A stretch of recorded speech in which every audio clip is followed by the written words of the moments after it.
નમસ્કાર દર્શક મિત્રો, ગુજરાત છાયા ન્યૂઝ ચેનલમાં આપનું સ્વાગત છે। હું છું આપનો રાજેશ જોશી। ભાવનગર શહેરમાં ઇંગ્લિશ દારૂના આવવાના અને જવાના કિસ્સાઓ એટલા બધા વધી રહ્યા છે કે રોજ અખબારોમાં દારૂના સમાચાર ન હોય તો એ અખબારમાં કહી શકાય।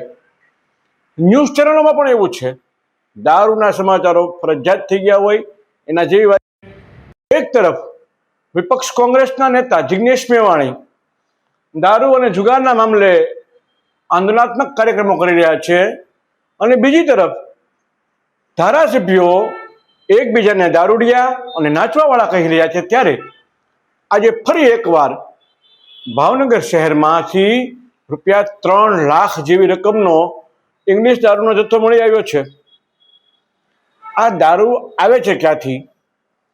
સવાલ એ છે કે આજે જે દારૂ મળ્યો છે તે ભાવનગર શહેરના કાળા નાળા વિસ્તારમાં આવેલ કાળુભા જેવા ધમધમતા વિસ્તારમાંથી મળી આવ્યો છે।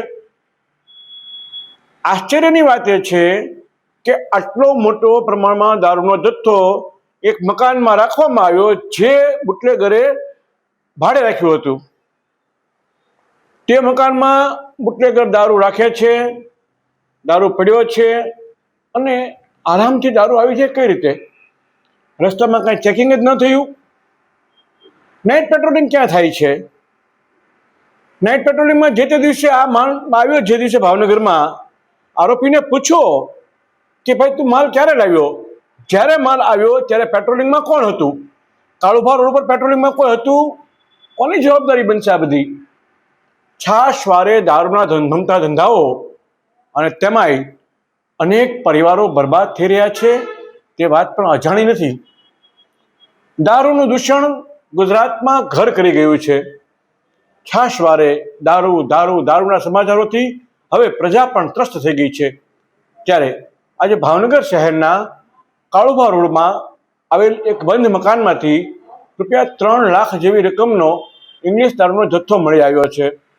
રાજુ સોલંકી નામના શખ્સે કે જે કુંભારવાડામાં કોઈ કામ કરે છે, તેણે આ દારૂ વણિક વ્યક્તિના મકાનમાં કે જે મકાન તેને ભાડે રાખ્યું હતું ત્યાં રાખ્યો હતો। હવે આશ્ચર્યની વાત એ છે કે ભાડાના મકાનમાં કોઈ દારૂ રાખે અને એ પલટાશથી વિના ગભરાટ વગર પાછો એ માણસ કુંભારવાડામાં કામ ધંધો પણ કરવા જાય છે, દારૂ અહીંયા પડ્યો છે, પોલીસને બાતમી મળે છે અને પોલીસ ત્રાટકે છે। પોલીસે મુદ્દામાલ સહિત 3 થી 3.5 લાખનો જથ્થો કબજે કર્યો છે, આરોપીને ગિરફ્તાર કર્યો છે। હવે આ કેસમાં જરૂરી એ બને છે કે આરોપી આ માલ લાવ્યો તો ક્યાંથી, કોને કોને સપ્લાય કરવાનો હતો તે તમામના નામો ખુલવા જોઈએ। ભાવનગરમાં દારૂની પરમિટ કેટલા જણા પાસે છે? ભાગ્યે જ આંગળીના વેઢે ગણી શકાય તેટલા લોકો પાસે દારૂ પીવાની પરમિટ હશે।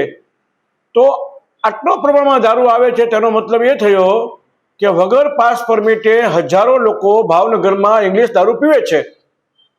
માલ આવે છે, દારૂ પીવે છે, વેચાય છે, બધું જ થાય છે અને છતાં આપણે કહીએ છીએ કે ગુજરાતમાં દારૂબંધી છે।